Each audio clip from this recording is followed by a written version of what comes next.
This is Dr. Kirk Parsley. Uses an evolutionary-based approach to optimize health, performance, and mitigate disease risk. His focus is on sleep, nutrition, and hormonal optimization as treatment interventions. Let's give him a round of applause. All right.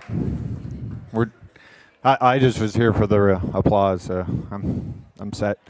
Everybody get a good night's sleep, right? The sleep expert always gets scheduled first thing in the morning because they figure I'm the only guy who's getting any reasonable sleep. Obviously, 20 minutes is not a hell of a lot of time to talk about many facets of sleep. Did anybody hear my lecture the other day about the anabolic aspects? Okay, so there'll be a lot of repetition at a lower level on this one. The intent of this is to cover a broader spectrum of sort of the ill effects of inadequate sleep and to talk a little bit about how to get adequate sleep and some things like that. And I think I have 20 minutes and then there'll be Q&A afterwards, so we'll get going. For anyone who wasn't at my lecture, this is just a little bit about my bio. Has probably nothing to do with sleep, other than the last line that, through all of my education period, all of the phases of my education, I was taught nothing about sleep. So, probably not this crowd, but a misconception amongst the American population is that doctors kind of know everything about health and you're taught everything about health, and it's just not true. You don't learn anything about nutrition. You don't learn anything about sleep. And as a former SEAL, going back to the SEAL teams, I experienced about 75% of my population were addicted to sleep drugs and were having hellacious sleep problems, and that leads to a lot of performance problems. And that's where I learned all of this. Or that's why I learned all of this. So when I pulled out the medical literature, there was really nothing helpful in there. It was progressively more and more sedating pharmaceuticals, which was, not even an option for my population. So I took a bunch of functional integrative medicine, trained under a bunch of really smart guys, and sort of any area that correlated with sleep, reverse engineered the process, taught myself what's supposed to go on with sleep, and eventually worked out ways to get people to sleep, get them off their sleep drugs, get rid of their symptoms, improve their performance, and that's what I still do today. Outside of the military, but I just do more inclusive. It's not just sleep, but sleep's one of my first interventions. So that's all that slide's really about.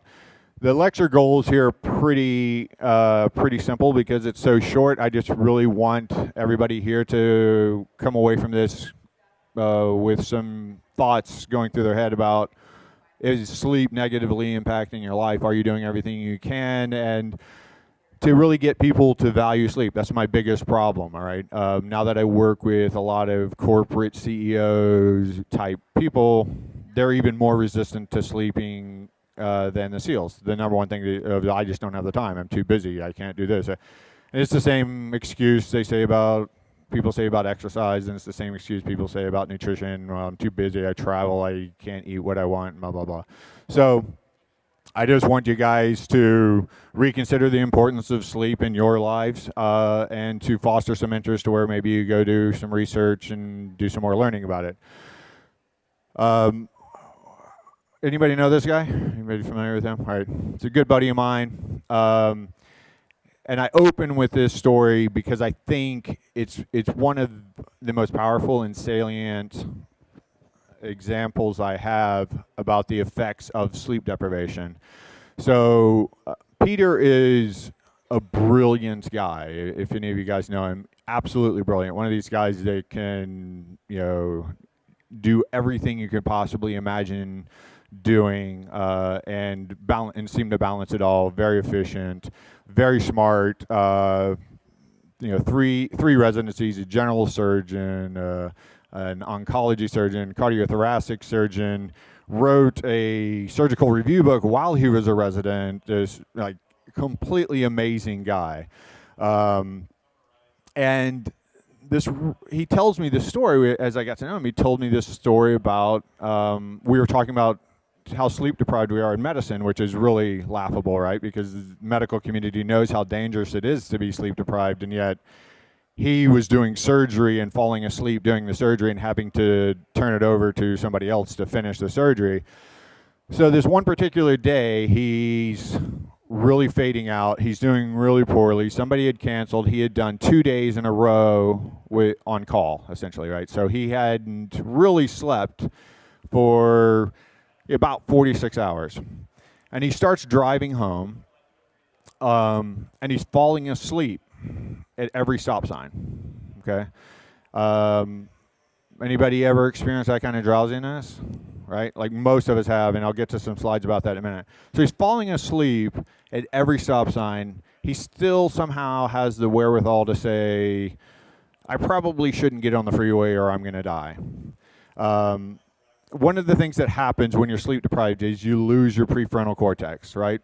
Your prefrontal cortex is in charge of your executive decisioning, and if any of you have been a 19-year-old male or know any 19-year-old males, you'll realize that their prefrontal cortexes don't usually work that well. Because one of the things that it's really, really important for is to understand or at least estimate the likely consequences of your actions, right? Which is why 19-year-olds think it's okay to drive 160 miles an hour and race motorcycles and all that stuff, right? So he's falling asleep at stop signs and he says, I really shouldn't get on the freeway. Anybody here from Baltimore area know anything about it? So East Patterson Park, right? Great area, right? Like right where you want to hang out, like all sorts of murders, drug deals, hookers, like all sorts of crime goes on in this area. And he decides, you know what, I really shouldn't get on the freeway. I'm going to pull over and take a nap. It's like 6 o'clock. It's summer months, so it's still light outside. He pulls over in his car, and what any of us would do if we were totally sleep deprived is we would pull over in our car and take a nap in our car, right?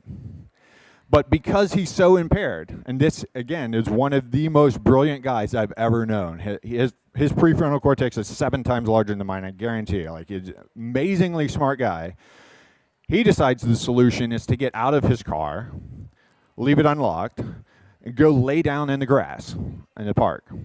And he wakes up shivering. He's in his hospital scrubs. He wakes up 4 to 5 hours later, shivering in a park. He has rodent bites all over him. He literally sees like a hypodermic syringe laying in the grass right next to him the first time he's noticed it. And he says, obviously he was freezing cold, and he's like, oh, this is probably a bad idea. I should get in my car now and drive home. The point of all of that is even somebody with a great functioning prefrontal cortex loses that function pretty quickly, but very severely if you go enough with sleep. I think that's probably the most underestimated aspect of sleep. We talk a lot about, I'll talk briefly about the physiological aspects. My lecture the other day was much more about the anabolic properties of sleep and so forth. Today we're going to focus more on just like how's this really going to affect your day-to-day life if you don't sleep. And it does not take very much sleep deprivation to impair your prefrontal cortex, which is really what makes us the smartest animal on this planet and allows us to build these buildings and have these lectures and educate each other and all that. It's the prefrontal cortex. And if you lose that, you're not really a human being anymore, right? You're you're a more sophisticated ape. So the way we are designed to sleep, I snagged this off of Rob like 5 years ago, and I still use the same slide because I'm too lazy to make my own. But basically, the way we evolved to sleep is when the sun went down, we went to sleep, and when the sun came up, we woke up. Rough estimations. You guys don't beat me down if you know more about this. Repeated that every day that the sun went up and down, and hopefully the sun went up and down every day, and you're still alive.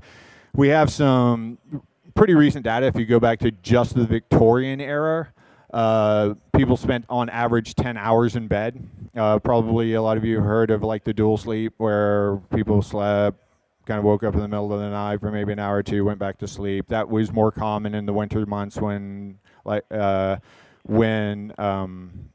nights were longer. So just before the light bulb, the average American spent 10 hours in bed, right? on average, longer in the winter, maybe a little shorter in the summer. But did anyone have a guess how long people spend in bed right now, the average American? 6.5 hours, exactly. Yeah. You read the footnotes or something. Okay. All right, so here's how we're designed to sleep. This is why we think the sun is the cue, right? We have these ganglia in the back of our eyes. It has absolutely nothing to do with vision. They sense blue light. Blue light decreases. This is why you hear so much about decreasing the blue light in your eyes, filtering it out, F-Lux, the computer programs that take blue lights out of your screen. Don't use bright lights at night. It's because of this, right? The blue light in your eyes, when that goes down, it stimulates some ganglia in the back of your eyes that then goes down this track, actually goes through some other brain regions. I'm not going to be that specific. Goes to the pineal gland, secretes melatonin. Melatonin then suppresses adrenal functions. Our adrenal functions are our immune system for what's outside of our body, right? They keep us alert in proportion to our environment, and they protect us against dangers in our environment, make sure that we're paying appropriate attention to what's going on around us. Oh, what happened there?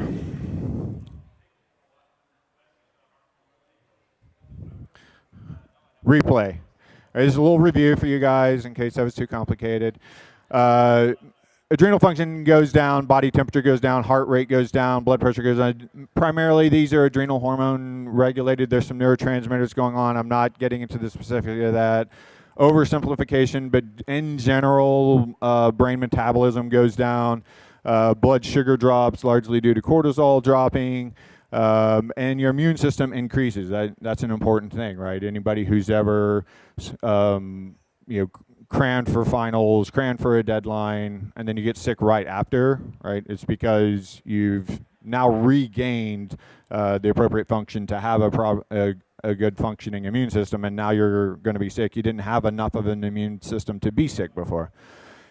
And then a lot of other good stuff happens, which we'll talk about. This is probably something you guys have seen 500,000 or 600,000 times.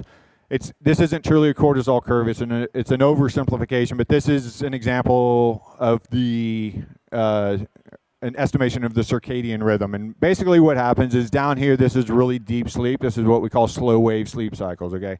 When you're in your deepest sleep, slow wave sleep cycles is when you're secreting growth hormone and testosterone and your immune system is maximized, and then you get a little higher, you get into REM levels, and we think a lot of neurotransmitter stuff happens, cognitive, memory consolidation, rehearsal of motor memory, which is why you're paralyzed during REM, so that you're not acting out this rehearsal. If you've learned any kind of skill, when you actually learn that skill is when you're asleep. So you approximate that skill over and over again during that day.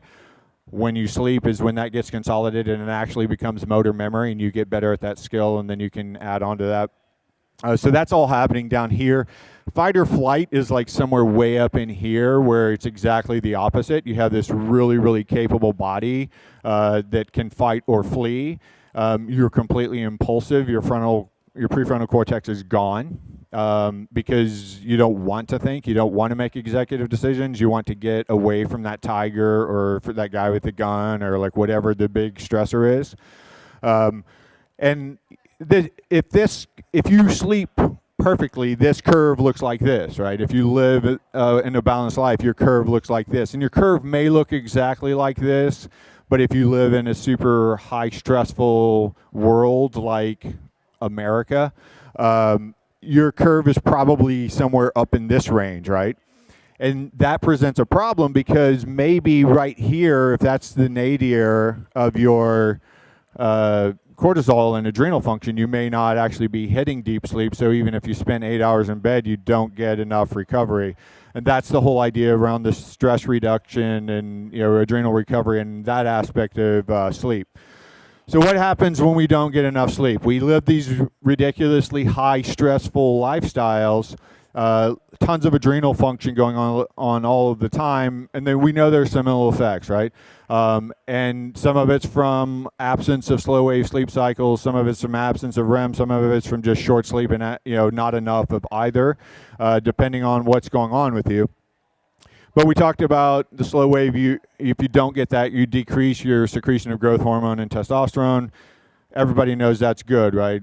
So anyone who's at my lecture the other day doesn't get to answer this.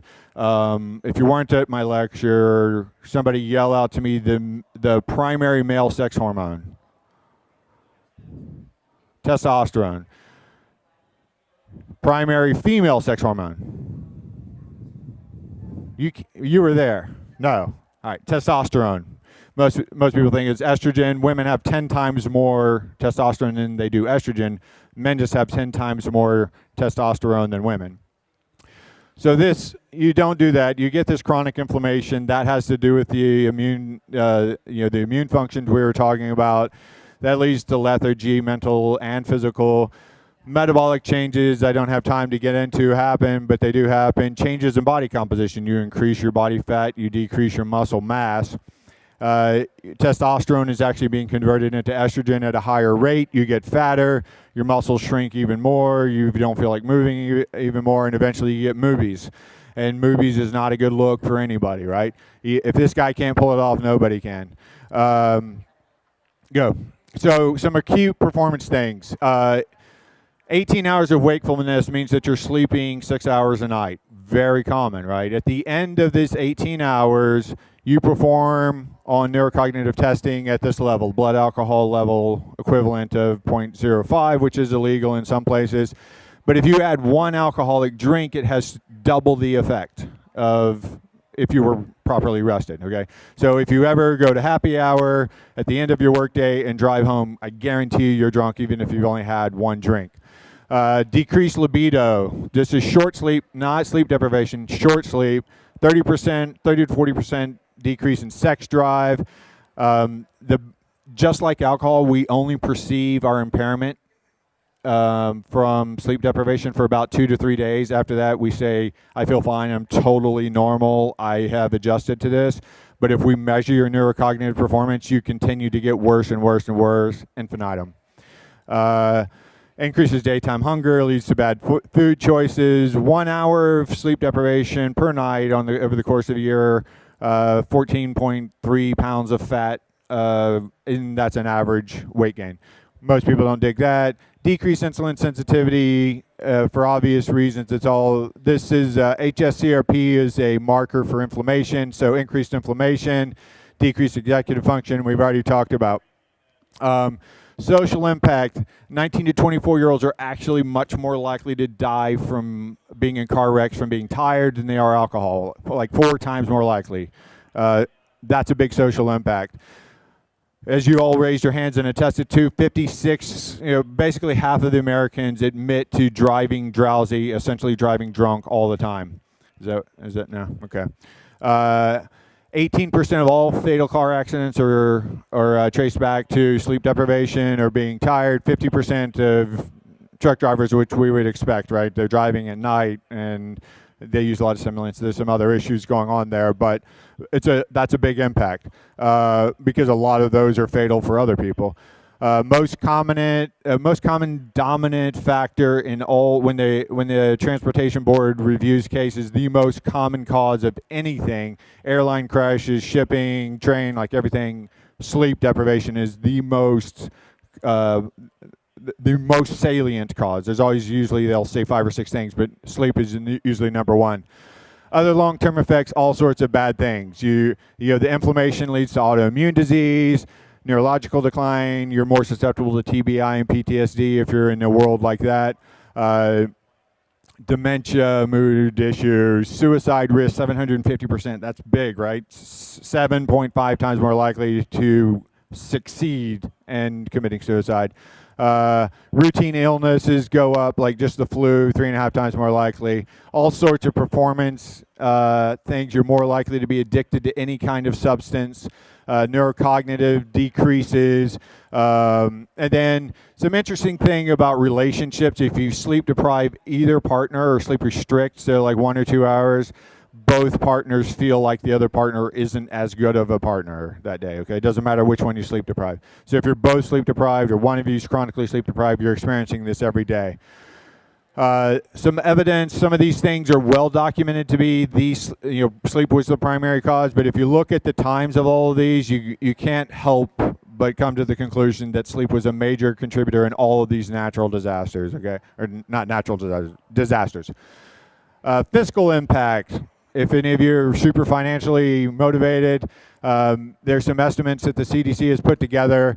Basically, the bottom line is about $212 billion a year, and just the American GDP is lost because of catastrophic events and sleep deprivation related errors in productivity. They're telling me game's over. I will leave this. These are my 10 steps for sleep. Most of these things you guys have heard before. Not a whole lot of probably new information in there. If you guys have any questions about that, I guess I'm in the Q&A period right now. For people who can you hear me? Routinely get 6 hours of sleep but then nap during the day, do they have the same effects of sleep deprivation of people who just get 6 hours of sleep? How good are naps? Yes and no. It depends, right? There's the scientific answer. So after your 6 hours of sleep, you are at the same risk as anybody else who sleeps 6 hours. After your hopefully 90 to 120 minute nap, you're at less of a risk for a period of time.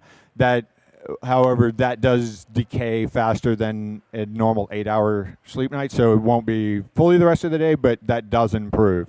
And naps are a very good thing. Even if you sleep well, naps are a very good thing. And I have one more question. You know, in the circadian rhythm, the level of cortisol at 4 a.m. is about the same as that at 4 p.m. Why are you asleep at 4 a.m. but not at 4 p.m.? So cortisol and adrenal function isn't the entire picture. If you've ever been tired and gone to a cocktail party and had a few drinks, which is actually a depressant, and become chatty Cathy and stayed up for 4 or 5 more hours, we can keep ourselves awake cognitively. There's some neurotransmitters that can suppress that circadian drive. This is one of the factors, but it's not the whole picture. So if all things being equal, if you're sitting in a cool, comfortable, dark place, you would probably fall asleep much earlier. Okay, but you can suppress it by activities and cognitive stimulation and so forth. So 2 quick questions. One, is 8 hours of sleep the right amount? And 2, do you recommend wearing the orange glasses leading up to bedtime, and how does that work? Yeah, so I'm going to cheat a little bit here. This is actually my final slide. Blue blockers were actually successfully sued for causing old ladies to fall asleep behind the wheel because they're blocking all the blue light, so that does work. These are gaming glasses, which you can wear around your house if you want to go to that level. Decreases the blue light. The best thing to do is to decrease the lighting, but you can add these which block blue light, so all of that's totally legit. 7.5 hours seems to be the scientific consensus. 7.5 hours plus or minus, so a deviation, standard deviation of 30 minutes. 95% of the population performs the best in there. Anyone else?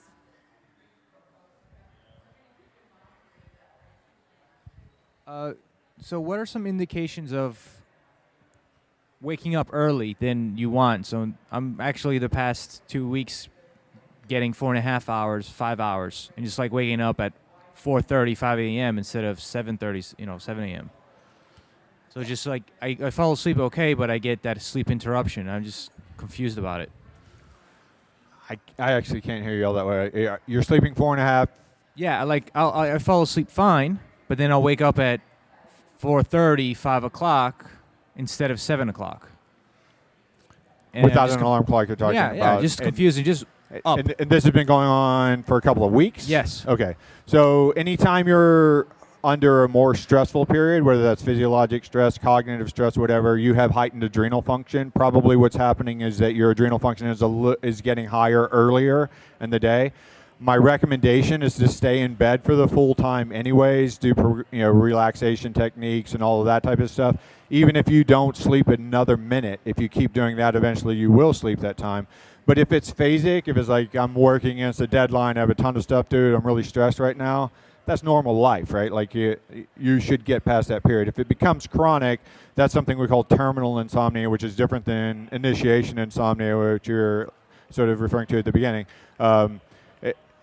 So it should get better if you get out of the stress phase, and that's my most likely estimation of what's going on with you. And this is actually kind of related. I'm going to do this. Go. Yeah. I can hear you now. It's like pointed towards me. Here, go. So, why is it when you fall back asleep and you kind of sleep again for like another couple hours and you reawake, you feel so awful sometimes? What's going on with that? So what's happening? What's happening when you wake feeling awful versus waking feeling refreshed? One of them is, of course, the quality of sleep you're getting, how deep you're getting, how many sleep cycles you're getting. There's lots of issues there. But if your sleep's relatively good, if you wake up in a slow wave sleep cycle, it's really hard to come out of because you have the lowest adrenal function and you kind of have to bring that back up. Your adrenal function is actually higher during a REM phase, and there's other neurotransmitters that are actually higher during a REM phase that makes you feel more alert. That's why, like this program here, what it does is you put it on your iPhone and it has actigraphy in it. And you say, I want to wake up between 5:30 and 6:30, it will wake you up in the lightest phase of sleep, which is probably a stage 2 is where it's going to wake you up, and you'll feel less groggy. Hi, I have 2 questions. One is I'm a person who remembers their dreams a lot, and I've been told that means I'm not getting quality sleep. So I'm wondering if that's true. And 2, Absolutely not. It's not true. Absolutely Okay. not true at all. Good. Okay. And then secondly, I've been taking a low dose of amitriptyline for many years to get into deep REM. And should I try to get off of that or what? Because I kind of cold turkeyed it once and I wasn't getting into deep sleep. Yeah. Unfortunately, every pharmaceutical, including the pharmaceuticals that were designed to improve sleep, make sleep worse, make sleep architecture worse. A lot of it has nothing to do with sleep. Being unconscious is really what's happening. You're dissociated from your environment, but you aren't actually asleep. That's why you tend to have amnesia and so forth. Depending on why you're on the amitriptyline, if it's just for that, I would say do other things. There's lots of other interventions you can make to get more natural sleep, but it definitely is affecting amitriptyline specifically is slow wave sleep cycles. So that's hormonal and sort of your anabolic body composition type of things that you're messing with more than the REM. The Z drugs tend to mess up both, but they really, really, really mess up REM. All right, game's over. I have some cards here on the end of the stage. If any of you guys want to grab them and send me emails later, and I'll be right outside there if anyone wants to ask me a question. But I think I need to free up the stage for the next guy. All right.